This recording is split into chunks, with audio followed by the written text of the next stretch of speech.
Graça e paz, meus irmãos, vamos meditar aqui Isaías capítulo 8, a partir do verso 16. A palavra de Deus nos diz: Guarde bem o testemunho, cele a lei entre os meus discípulos.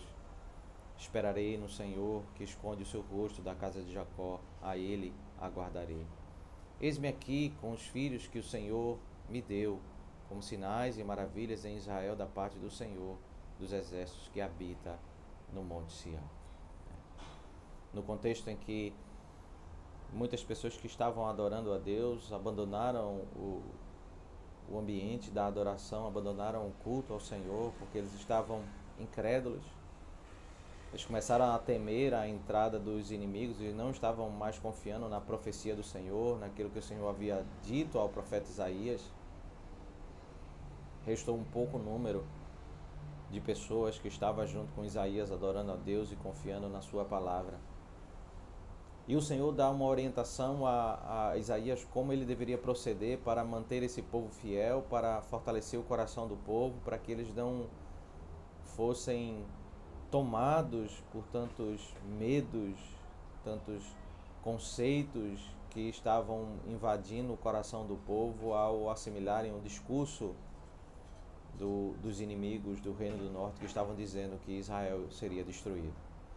E o Senhor diz no verso 16: Guarde bem o testemunho e cele a lei entre os meus discípulos. É somente, meus irmãos, como nós voltamos os olhos para a vontade de Deus, exatamente esse é o remédio para nós reconhecermos o Senhor, que Ele é santuário em nosso meio. É aqui que está o divisor de águas, quando nós vamos ouvir a voz do Senhor e nós vamos reconhecer a glória da voz do Senhor e tratar Ele como um santuário em nosso meio e não como rocha de ofensa. A mesma palavra do Senhor é dita àqueles que têm prazer no que é dito e àqueles que têm ódio, repúdio àquilo que é dito pelo Senhor. A mesma palavra é dita, mas as perspectivas e as percepções dos ouvintes são totalmente diferentes, porque uns o consideram como santuário e outros como rocha de ofensa. Mas o que faz mudar o nosso coração e até mesmo preparar o nosso coração para ouvirmos a voz do Senhor é a própria palavra de Deus. A palavra de Deus, ela vai como que mudando os nossos conceitos, preparando o nosso coração para ouvirmos mais do Senhor, para conhecermos mais e nos deleitarmos mais na sua presença. Por isso que o Senhor ele diz ao profeta Isaías: guarde bem o testemunho e cele a lei entre os meus discípulos. O testemunho aqui é o testemunho da palavra de Deus, aquilo que o Senhor dá como testemunho da sua verdade e da sua glória. E o profeta tinha a missão de fazer com que isso fosse arraigado no coração do povo, para que o povo pudesse reconhecer aquilo que é puro, a beleza da santidade de Deus, das suas palavras e repudiar o falso ensino, aquilo que é contrário à vontade de Deus. Não tratar a Deus como uma pedra de tropeço, mas olhar para o ensino do mundo e repudiar o ensino do mundo, ainda que o povo de Deus possa passar por dias difíceis. E aí o profeta diz: o Senhor esconde o rosto da casa de Jacó. O povo de Deus não pode viver firme no Senhor somente com circunstâncias favoráveis. Ele deve confiar no Senhor e permanecer firme no Senhor, ainda que as circunstâncias sejam contrárias, ainda que o Senhor não intervenha e esconda o rosto da casa de Jacó. E aí o profeta ele reage com fé e ele diz: esperarei no Senhor, que esconde o seu rosto da casa de Jacó, a ele aguardarei. É como se o profeta dissesse: eu vou fazer isso que o Senhor está me mandando. Eu vou ensinar a palavra de Deus ao povo e vou esperar que o Senhor intervenha, que o Senhor faça essa palavra germinar e a igreja ser solidificada na palavra de Deus. O profeta se dirige a Deus e diz: eis-me aqui com os filhos que o Senhor me deu, com sinais e maravilhas em Israel da parte do Senhor dos exércitos que habita no monte Sião. Uma mulher que ninguém esperava ela ter casamento, em Isaías 7,14, ela iria casar e ela iria engravidar, e ela terminou casando com o profeta Isaías. Aquilo ali foi um sinal no meio do povo, foi algo fora do comum, porque ninguém esperava aquela mulher se casar e ter um filho. E os poucos discípulos que estavam confiando na palavra de Deus, eles também aqui, eles são como sinais e maravilhas. Porque a grande maioria do povo estava abandonando e fazendo aliança com a Síria, não confiando na palavra de Deus. Mas o que é que realmente faz um povo continuar firme, ainda sendo minoria no meio de uma grande multidão que vira as costas para o Senhor, que tem uma perspectiva de que o caminho é o mais correto, é o mais sábio, é abandonar aquilo que o Senhor orienta, aquilo que o Senhor convoca, aquilo que o Senhor determina para o seu povo?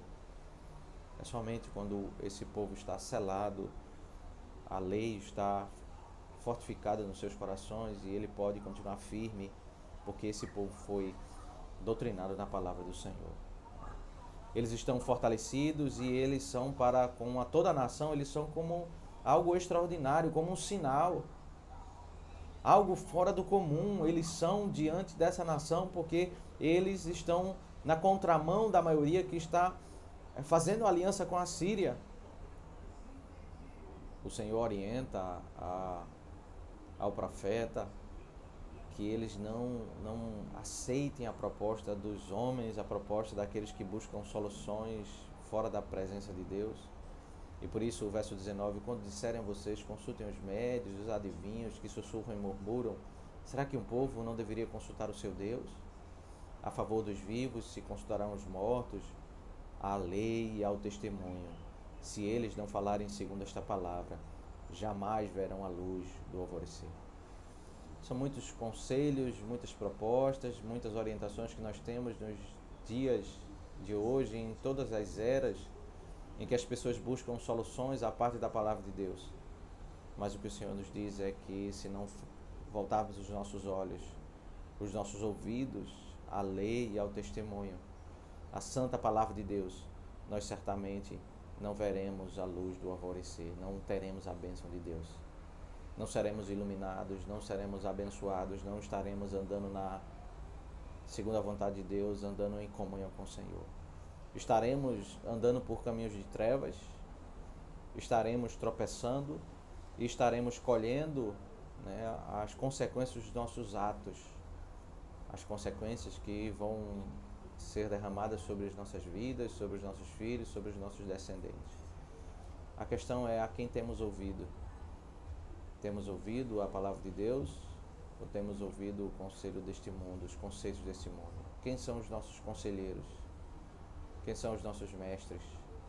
Quais são os ensinos que temos levado aos nossos corações? Quem tem nos guiado e quem tem moldado o nosso pensar?